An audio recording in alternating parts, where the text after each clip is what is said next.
Brilliant. Well, before we get going, just a bit of housekeeping.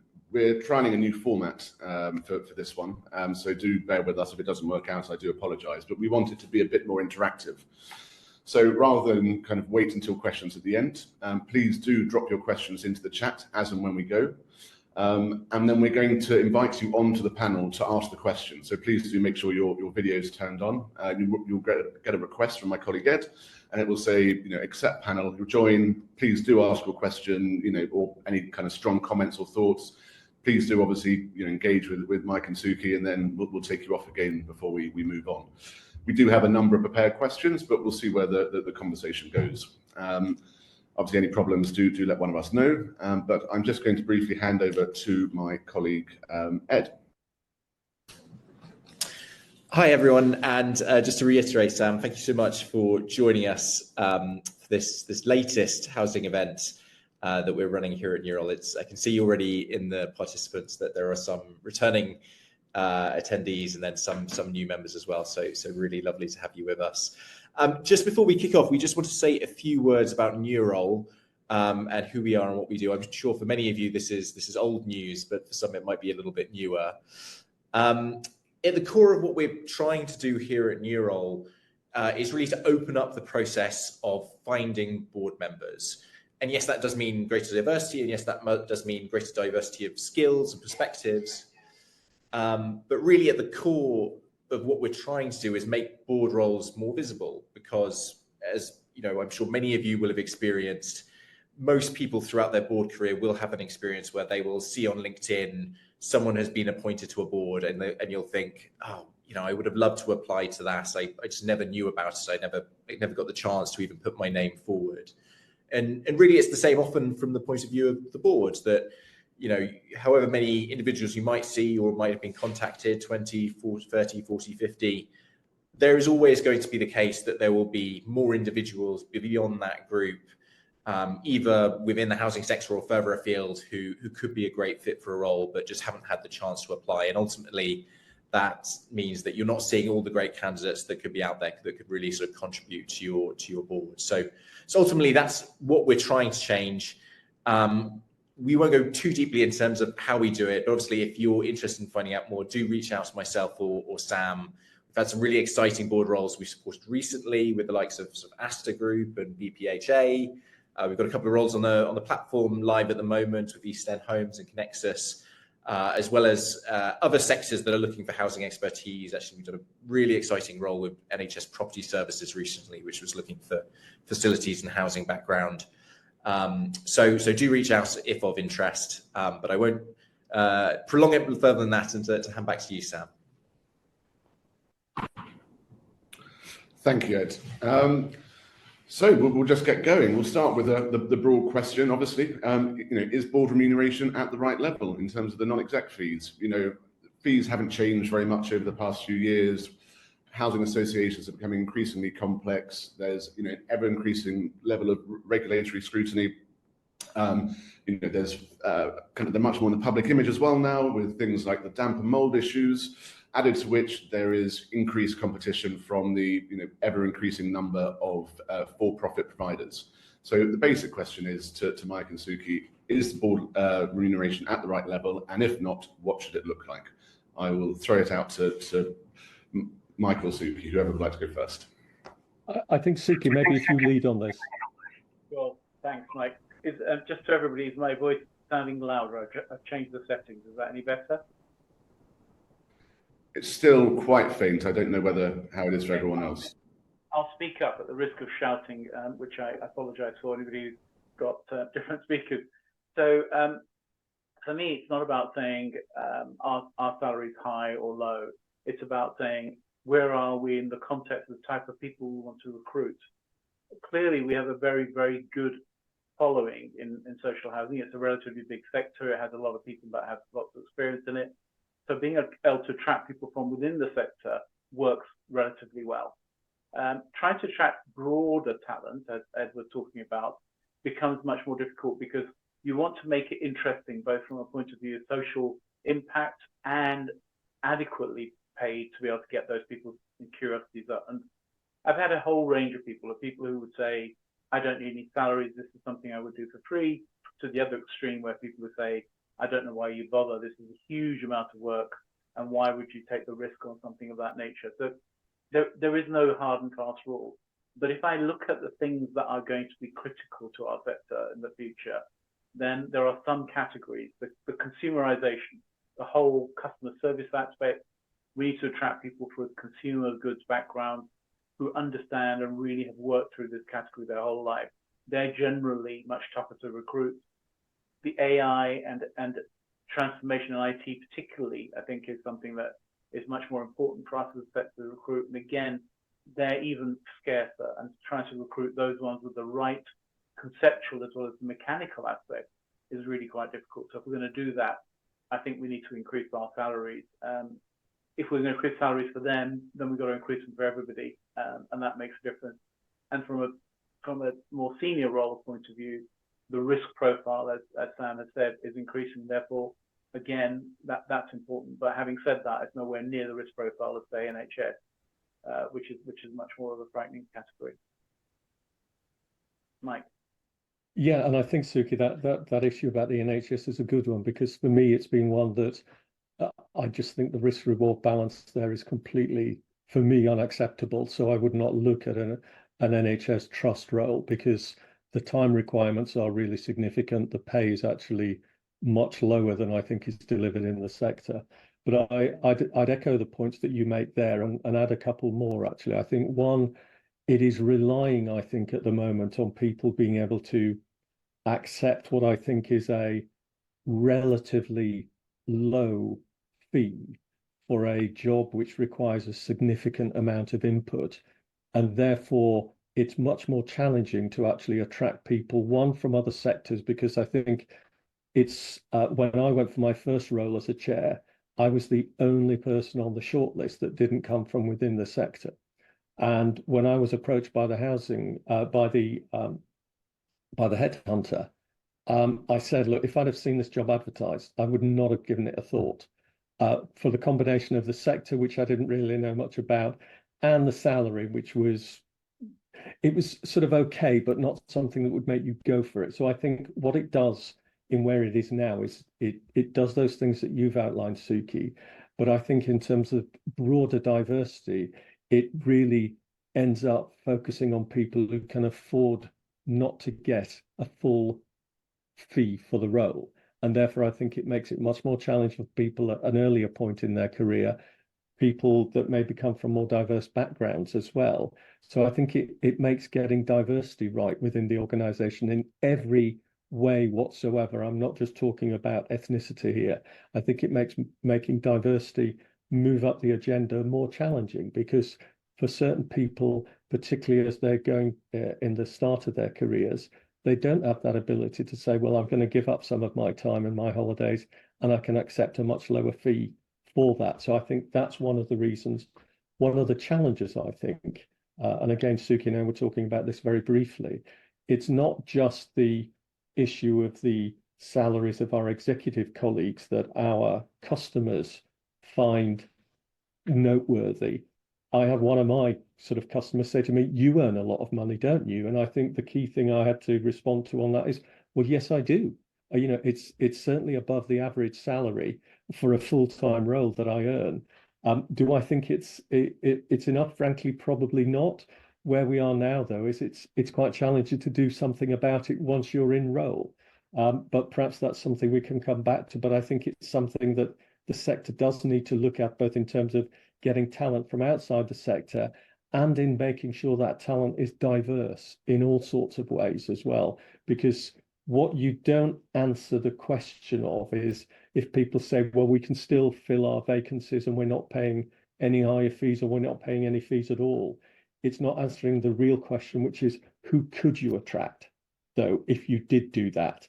And what difference would they really make to your board? And I think that's the sort of counterfactual that you need to look at.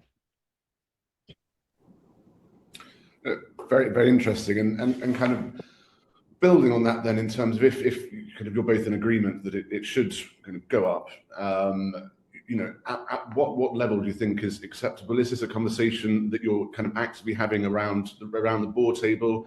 And the third kind of question, kind of rolling into that, as you kind of said, Mike, how do you then sell that increase to your residents? If I come with the second part, I think, like everything with your residents, you have a direct conversation with them as grown-ups. And I think one of the things about the sector is historically we've had this sort of slightly parent-child relationship with our customers, and actually let's just approach this as equals. I think if you go about it in a direct way, you say why you would like to do this, what difference you think it makes. And actually, ultimately, if what we're focused on is delivering better outcomes for our customers, and we deliver that, I think you can have a really good conversation with customers about it. If you're in the point of actually you're not delivering those outcomes, it's then a much more challenging discussion. But I think and it was interesting hearing this in the context of customers at the recent tenant and resident engagement conference, where, again, I think the sector is coming round to customers ought to be paid for their time and effort they put into, whether it's scrutiny panels and things like that, or whether it's being board members on organisations, that we should treat them exactly the same way we do other board members. And if their views are valuable, we should value it and we should recognise it and reward it appropriately. I mean, from my perspective, I think it's very much about the adult conversation you say, Mike. And if we're doing a good job and an improving job, then it's a much easier sell.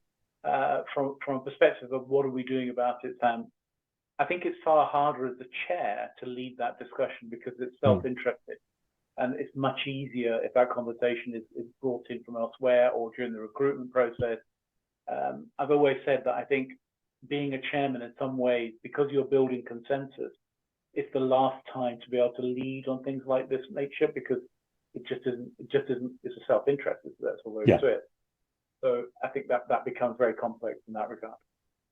And what we've done at Hyde, and I think this is sort of reasonably common across the sector, this is where the chair of our group appointments and remuneration committee takes the lead on this. And actually, the big part of this is doing external benchmarking. And I think in the same way that I would say that benchmarking, when we're looking at our service delivery, it shouldn't just be about other housing associations. It should be about other similar scale organisations. And it's about how we get to a position which we can reasonably justify. And do we get the support of all our board colleagues, including our executive colleagues in this as well? And what I don't want to be, getting into the position of is this idea that, which again, I think is somewhat unfounded, but I've got experience of working on listed boards, whereas this view that the non-execs and the execs do this bootstrapping where the non-execs pay the chief execs more and the other executive directors, and then in turn that inflates their fees. So I think we need to do this in a measured way, but actually demonstrate that what it will deliver is better outcomes for our customers, more diverse boards that better meet the requirements of our customers and the communities that we're serving. And ultimately, I think it's incumbent on us as chairs, though, that if our boards aren't delivering, that we are seen to be doing things about that as well. And so if we are not delivering, or certain of our colleagues are not delivering, it's this thing of I take the view, you don't serve 2-3 year terms. Whilst that might be the formal position, you get reviewed at the end of every year. And if you're not performing, ultimately, if you're not performing if you're performing really poorly, you leave the board and someone else comes in and takes that role. So I think what goes with this, if you do raise the bar in terms of the fees, is actually you raise the bar in terms of what performance is expected as well.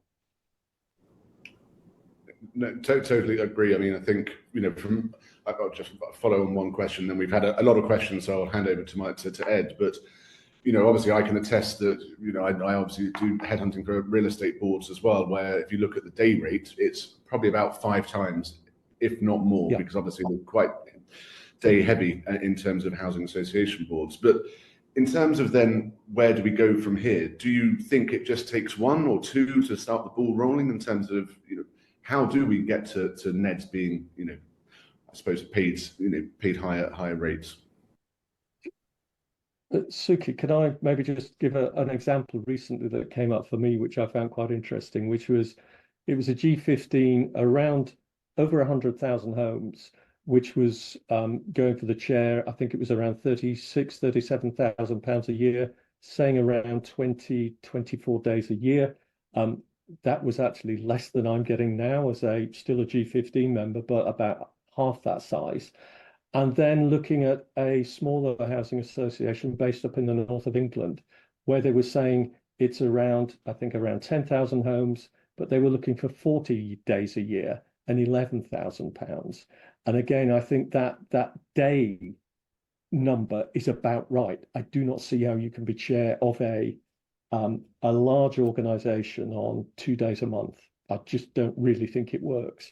And what goes with that is, I think, a commensurate day rate, so that that 36 needs to be more like 45 or 50, not sort of 37 or 38 in my view. I think how you go about that is that getting to be that open and honest conversation about what is expected. So I think going out with an expectation that you can be chair of a G15 organization on the basis of 2 days a month is nonsensical to me. Ultimately, it's up to each individual organization to take a view on these things. But I think we need to be honest with ourselves, honest with our colleagues, and honest with people coming into the sector that this is going to take up a pretty significant amount of your time. And if you think just turning up, reading the papers, and attending the board meeting cuts it, it doesn't anymore. I'm not sure it has done for a long time, to be honest. I agree with that completely, Mike. I think the challenges are that doing what I would call business as usual isn't the hard bit. The hard bit is actually making the changes, thinking differently, and that requires a lot more energy and a lot more commitment than perhaps the process of business as usual it can be done with. I think if we're going to get some level of step changes in how we do things, then we need to have a more diverse talent, as Mike put it, and we need to have people engaged beyond reading the papers and turning up to board meetings and doing the committee meetings. It's really about the thinking time and the looking at and reviewing competitive arenas, not just in our sector, but beyond our sector, because excellence in customer service, or poor example of customer service, abound in every single category. And if anybody's dealt with BT or British Airways recently knows exactly what poor service looks like. And at one stage, certainly in my life, BA was one of the highest standards of customer service there was. And look at it now, and we are on that trajectory if we're not careful to being able to get poorer customer service. If we, and I don't know which organization Mike was talking about, but if we think any of the G15 are excellent in terms of their customer satisfaction and resident satisfaction, I would be surprised. And therefore, the idea that any chair can go in there and do 24 days a year and do a good job, I think is very, very difficult. Now, I'm quite happy to be corrected, but I think it's very unlikely on the basis of what I've seen and the organizations and challenges that exist for all of us, barring a few. And I think, as I said, Housing 21 is probably one of the few where resident satisfaction at 90 percentile level, and that's very good, but there are relatively few like that. No, thank you. I think we're going to move over to some of the questions on the points that have been raised so far. So I think we've got Ian, if you'd like just to say who you are and then kind of any thoughts and do ask a question. Yeah, thank you, Sam. I'm Ian Littlejohn. I chair the People and Nominations Committee at Regan Housing up in Shropshire. And I recognise some of the comments that you've made about different particular skills being difficult to attract. And I wondered whether you thought there is an opportunity for having different pay levels based on the skill that they're bringing rather than the role that you're performing. I mean, we certainly give differential pay for roles within the board, but not for the skills that you're bringing. So, not like that in the private sector where I kind of normally operate.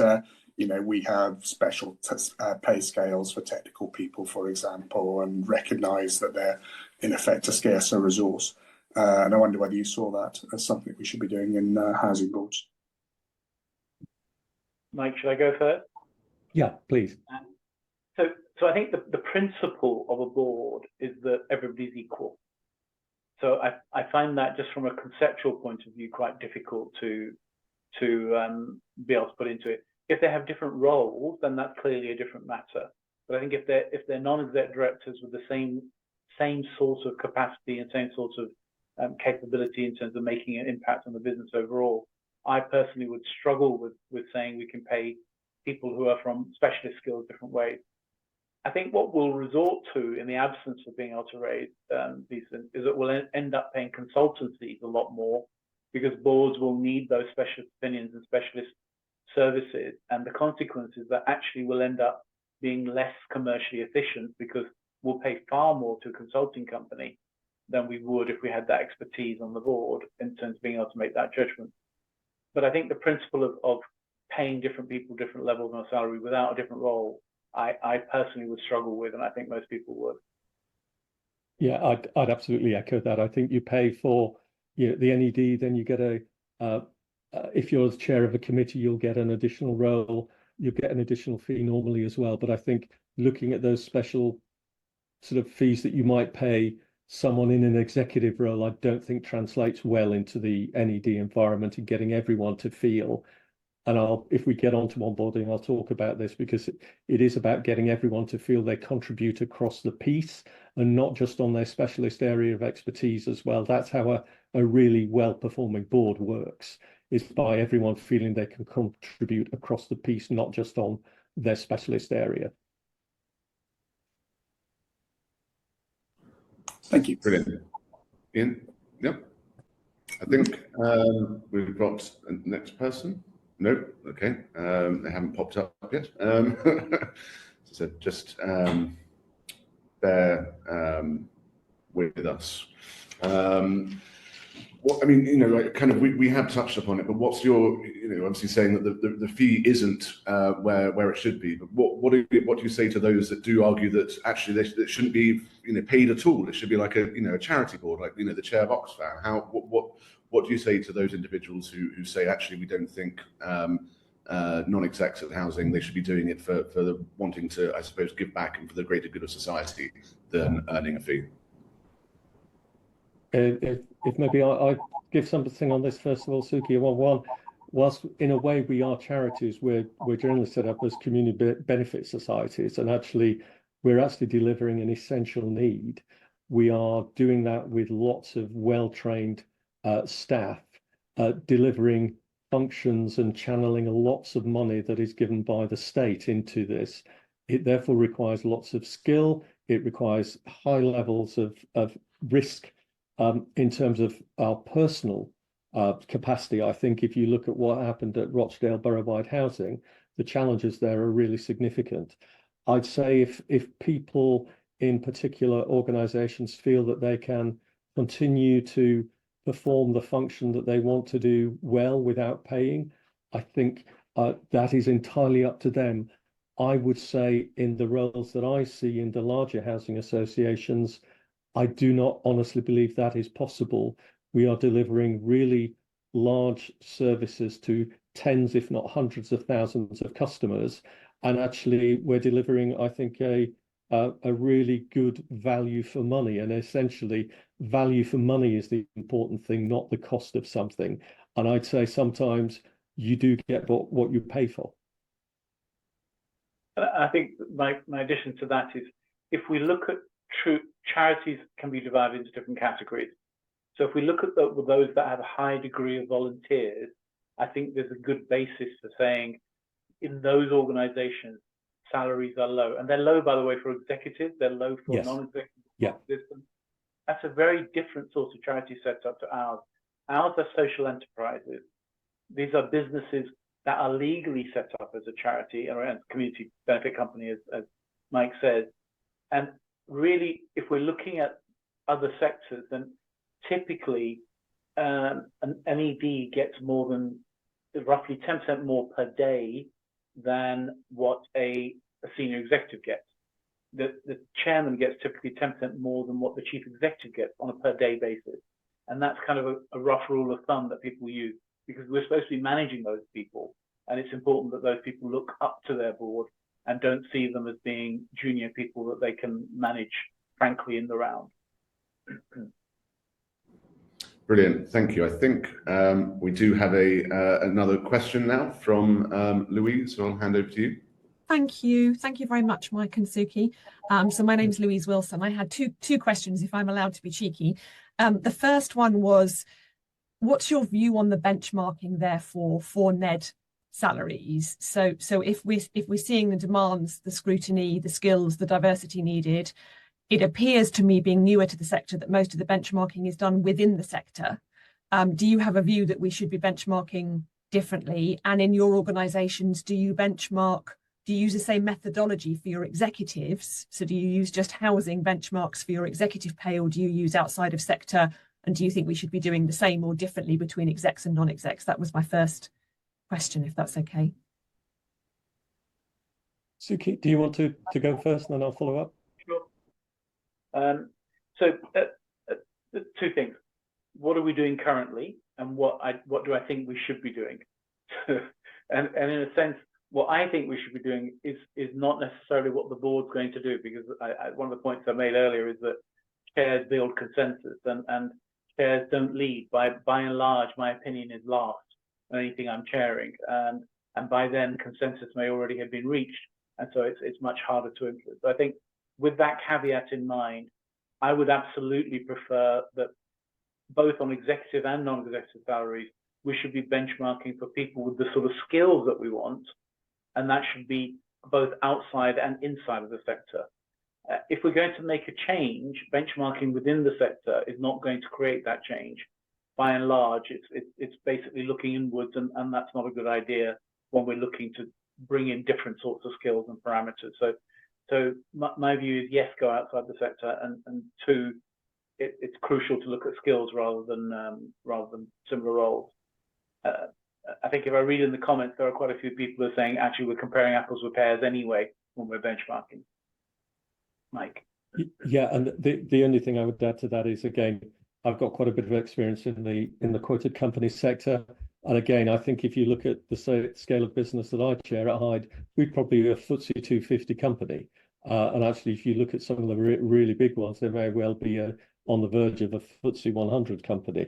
Now, I'm not saying that you get into that realm, but I think they become a useful part of the benchmarking process to see where people are being attracted, I think, for similar skills. So it's not saying that we should be going to, NEDs in some of these companies maybe getting, and I'm not talking about chairs, I'm talking about NEDs getting £70,000 a year. I'm not saying we move necessarily right up there, but I think having them as part of that process where you've got a weighted average of perhaps something within the sector and outside of it gets you nearer to it, I would say. Super, thank you. I guess the challenge, as Sam said, is does everybody do the same? Because the first 2 or 3 people to make the move, it's the cost challenge. Then my other one was, very quickly, I'm just noticing we are trying to have a board that has more of that diversity, and part of that is around having people who are currently in executive roles as NEDs, and I have noticed a small pattern that, because of the amount of governance and scrutiny and work and the days and the work required, that is for some people becoming actually not necessarily a balance they can make, that they can give the time, despite their employer being supportive, actually their executive role. Are you seeing that, and do you have any tips on how to address that? Because if we're only having sort of plural NEDs, we're missing a whole pot of skills and experience, I guess. Suki, do you want to go first? You go first, Mike. Fine. Okay. I've got very current experience of this, actually, in that we've got a couple of NEDs who have got executive roles, and really high-level executive roles. One of them, actually, it's not a problem because they actually work for a university, but actually, so they get lots of holiday, and they're willing to take their holiday and use that. So that's one thing. But that's, again, that person relying on that ability to give holiday and actually use that up freely. I think the other thing is giving some thought to how we make better use of whether it's, I'm a big believer in people getting around a table face to face. But actually for some of these people, it may be better that we have an approach which is we're getting some benefit here. Actually, if they can do some of this remotely, it makes it so much easier for them, because actually what might turn a whole day out of their office becomes 3 or 4 hours on Teams, and that gives them some time back. And I think that more bespoke approach to how we look at how people contribute may be something that we've got to go to as well. And I agree with you, Mike, and I think all of those things help. So from our perspective, we certainly have a sort of 50-50 approach to hybrid versus face-to-face. 50-50 because actually if you're going to get the board culture to be where you want it to be, having enough time together is really important. Yeah. Once those values are within the board, then it's easier to have hybrid meetings. But some of the things are a real challenge, being able to change without that culture being commonly understood. So I think it's really important to be flexible, but not so agile that you start getting people splintering off in different ways, really, in terms of how we do it. Thank you very much. Okay. Brilliant. I think someone's just joining. I think Simon is going to be asking our next question. Assuming, Louise, you're fine and no more questions. Absolutely. Thank you very much. Brilliant. Thank you very much. Simon, over to you. Hello. Hi. Yeah, I had a particular question about committee chairs and remuneration for them. It's something that I've got a particular problem with in my role at Castles and Coasts. We're a much smaller organisation than Mike or Suki. But so since I became chair, we've deliberately delegated a lot more to committees. We've got 3 very able committees, very able chairs, and I'm very conscious that we're asking them to do a lot more work, both in terms of the responsibility and in terms of the hours that they put in, than we did 5 or 6 years ago. We've gradually increased the pay for NEDs. We are benchmarking just against the sector, which I agree has its distinct limitations. But every time I try to increase the fees for committee chairs, the people that we ask come back and say you're about the median for the market. And so actually it's eroding that differential, and the gap between a normal NED pay and a committee chair pay is going down, whereas they're taking on more responsibility and we're asking them to do more work, which seems a problem. So I would very much welcome any ideas, thoughts, suggestions. Perhaps I'm talking to the wrong consultants, maybe, to get the answer. But shall I go first in this one, Mike? Yeah. So Simon, hello.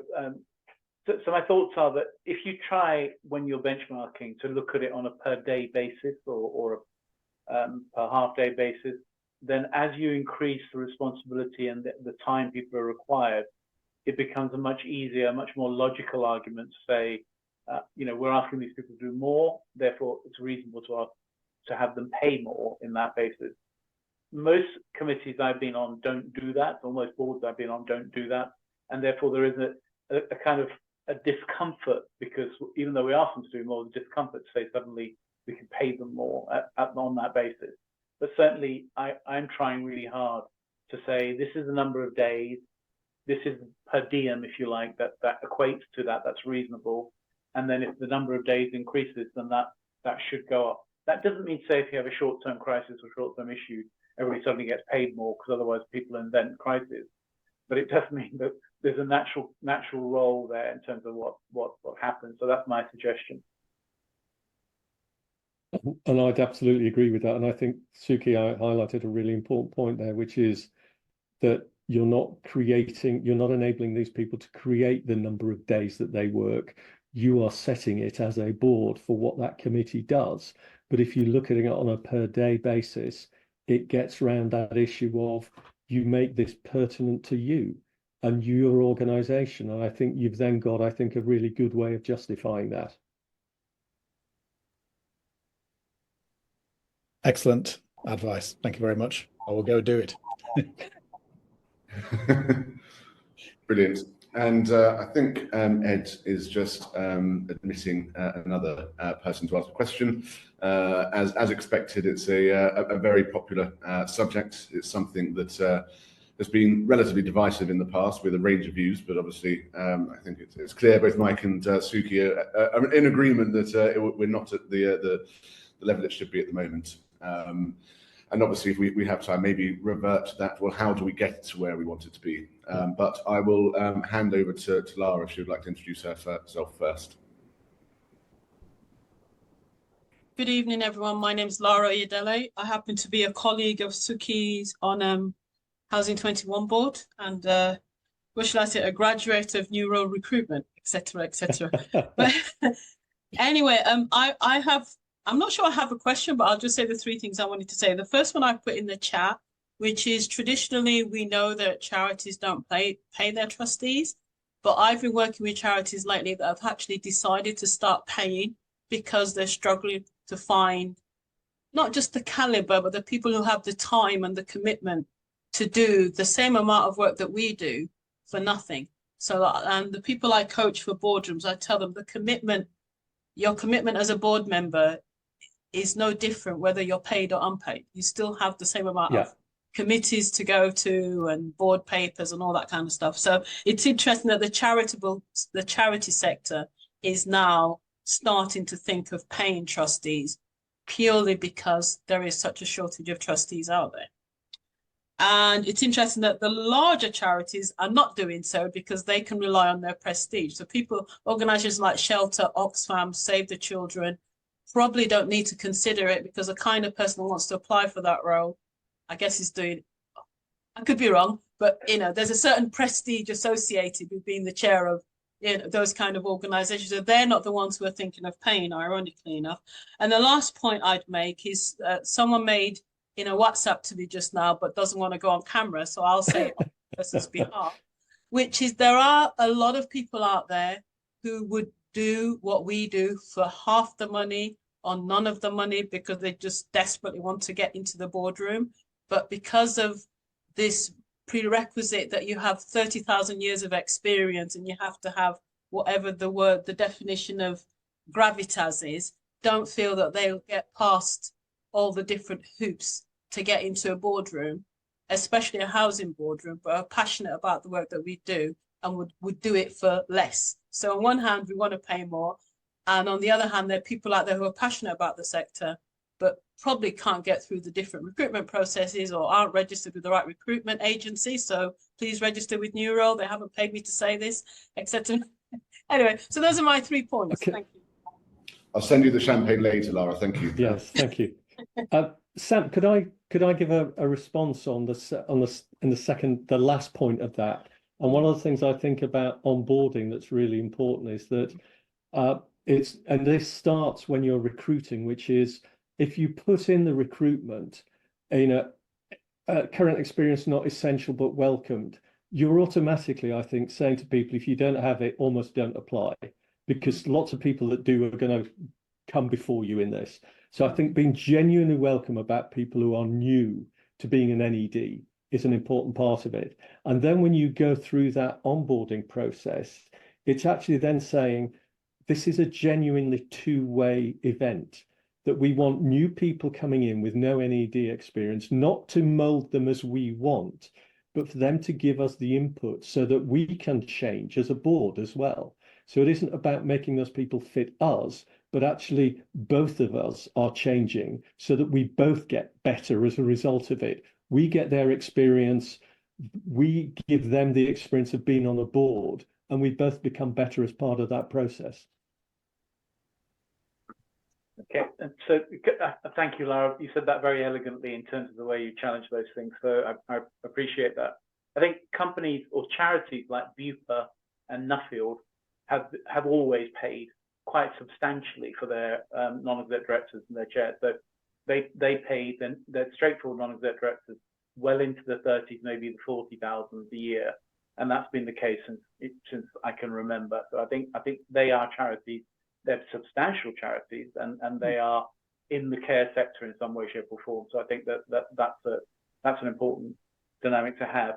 I think going back to the Oxfams and those sorts of organisations, they're fundraising from consumers. They've got thousands of volunteers, very different dynamic, and I would treat those in a different way as a result of that.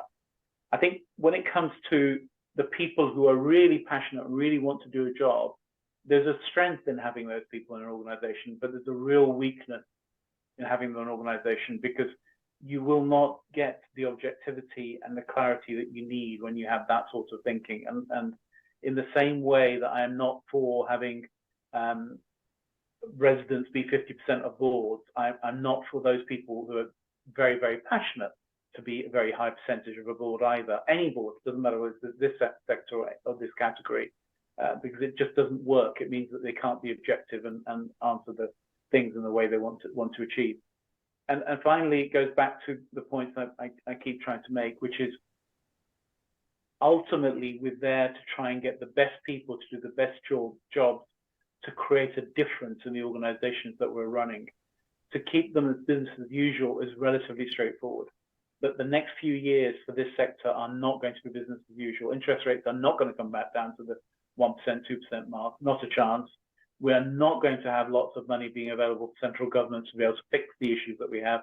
We're not going to suddenly get a glut of people who are going to be able to do the repairs that we want. We're not going to be able to have people who understand AI and technology to make the differences in the services we create. And that requires us to change at board level, because if we don't change at board level, we won't change at executive level. And that's what's going to be key to driving those changes to make a difference. Yeah, I think Alan's made my point in response to that. You need a combination of passion and objectivity, young and old. Yeah. Agreed. And you know, I think that the problem is that, you know, as kind of everyone's alluded to, it's getting that right balance in terms of bringing on fresh perspectives, but it being a challenging environment. I mean, what we are seeing a fair amount is that, you know, although as a business we are very proud to you know, kind of 30% of our placements are first-time non-execs, given everything that's kind of happening at the moment, given that's happened everything over the pandemic, where people are applying who have previous housing sector board experience, they are generally being favoured at the moment. Just people say, well, they've already been through that, they already know what it looks like. So there is a slight preference, we're finding at the moment, for people with prior experience. Having said that, more and more boards are obviously putting in associate non-exec positions with that express intention of bringing in that fresh blood. But yeah, I think that might be a subject for another webinar, unless, you know, Mike or Suki, you have comments about kind of the associate NED routes for people who want to come into the sector. I certainly did that on the last round of recruitment we did about 9 months ago. We were happy to take on up to 2 associate NEDs. We were happy to take even people who were not going to make from associate NED to NED position necessarily, but help them in their training and be part of the learning experience. Ironically, we didn't get enough people applying for those latter roles, but we do have an associate NED who's been on board for a year, and it was her first position on anything like that, and she's progressing really fantastically. And we don't have that at Hyde, but we recently took on 4 trustees to our separate Hyde charitable trust, with a view to, at some point, they get an exposure to us as an organisation, and there may be opportunities for them to become board members at some point in the future as well. And we are looking at the idea of associate directorships, and we also have a junior board as well, which changes every year. You know, great to hear. And, you know, I think another route we recommend, this is for more people of interest, that you know, if you go for independent committee roles, not only do they, you know, kind of require less experience, but often, you know, a lot of our clients hire onto the committees with a view to bringing them onto the board in a year or so's time, just in terms of good succession planning. I don't think we have any more questions. I think that's so maybe if we just for the last kind of 5 minutes go back to that issue of what next then. How do we get that change for the sector to, you know, bring the remuneration in line with the responsibilities, the time commitment, and the outside world? There are, to my knowledge, only 2 housing associations that do pay a similar kind of day rate to outside of the sector. I won't name them. But yes, Mike, Suki, where do we go from here? How do we get to that level? Mike, do you want to go first? Yeah, okay. I think Suki's highlighted one important thing is I think it's really difficult as chairs to be seen to be leading on this for us individually within our organisations. And I think ultimately this needs to be something that's, brought up, whether it's within the G15, whether it's in groupings that you see in the north of England and the Midlands and the South Coast, or whether it's through the National Housing Federation, of actually saying this, we've had this thing of looking at professionalisation of the sector. And actually what we need to sort of align to that is if we're looking at the NED roles, it will be helpful for the NHF to be one of those bodies that can look across the piece to actually assist in this area, I think, but also some engagement with the, regulators of social housing in an informal basis as well. Because if I've got experience of other regulators in the regulated sector, they're never going to put forward their view as what is the right level. But I think it would be quite helpful to have informal discussions with the regulators so that we could come up with something with which they would be comfortable, I think is probably the best way of putting it. And part of this needs to be, as we said about how do you explain this to your customers? Well, you have a grown-up conversation with them.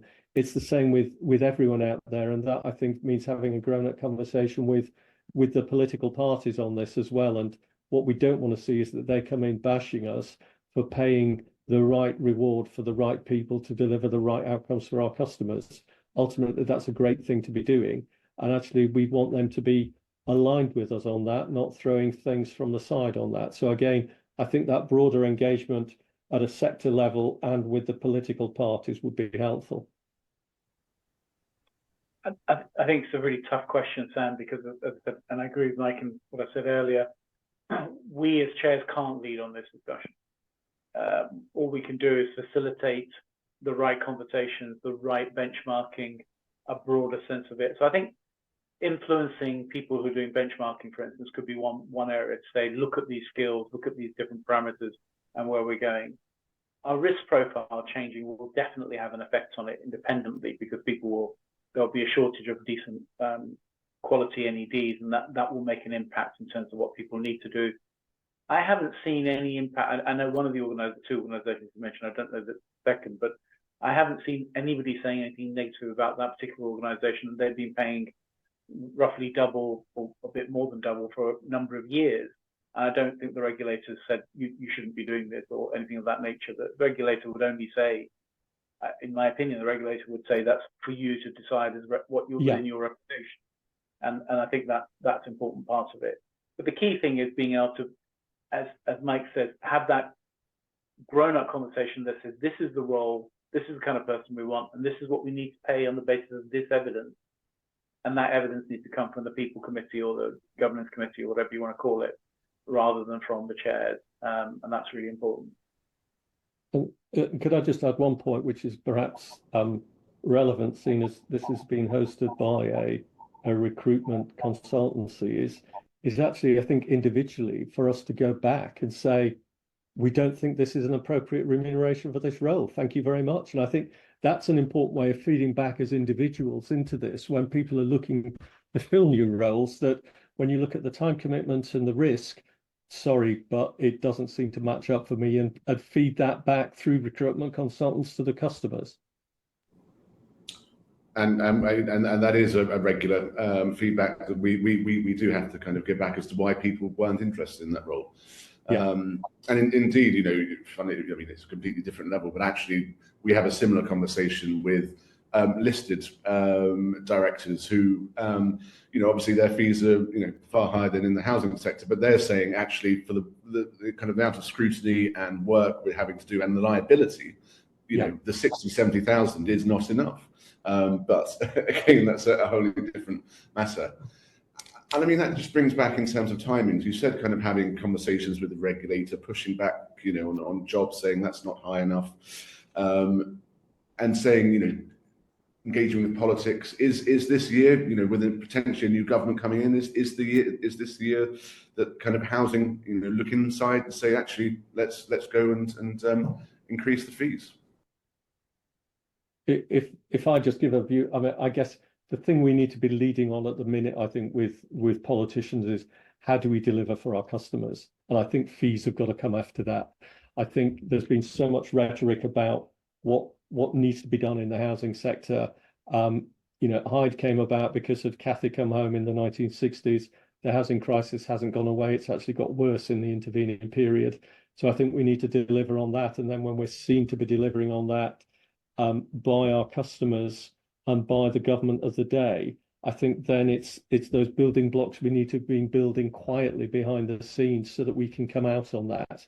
But I think it's quite an ask to say this is the time for us to be doing this. I think we need to be there on behalf of our customers who, frankly, really deserve this, and we need to deliver for them.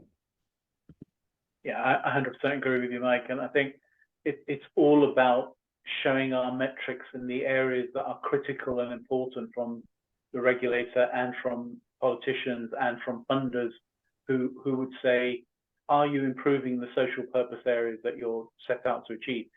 Once we can demonstrate those, then I think there's a reason to have this conversation.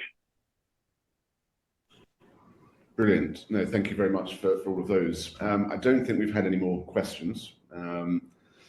So with 5 minutes to go, we'll begin to wind down. You know, I've thoroughly enjoyed myself. I hope you found it informative. Suki, Mike, brilliant points.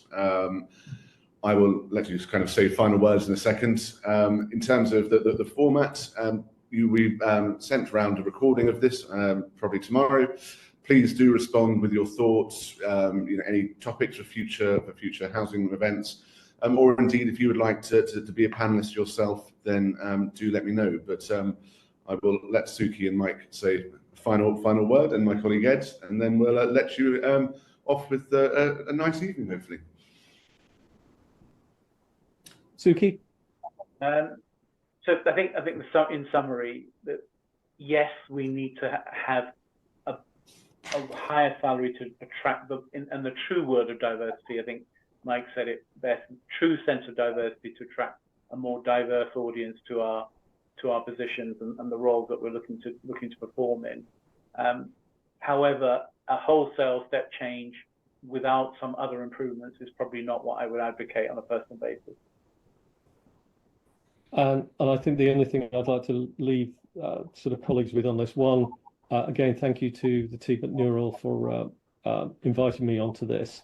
I really like the process of actually it being much more interactive and more Q&A led, rather than the people having to sit through a turgid 10 or 15 minutes of us presenting. And I think that discussion and debate is a really nice way of getting things moving on this. And again, the sort of thing we need to do when we start to hopefully bring this to bear in terms of driving this change through the sector at the right period of time. But thank you very much for some great questions, and thank you very much to Nurole and to my co-host Suki. It's been a really enjoyable event from my perspective. Likewise for me. Thank you everybody, and thank you for everybody who contributed questions. And Sam and Ed from Nurole, thank you very much. Brilliant. Thank you both for taking the time, and thank you everyone for joining. And we hope you enjoyed it, and we'll see you next time, hopefully. Thanks very much, everyone. Have a nice evening.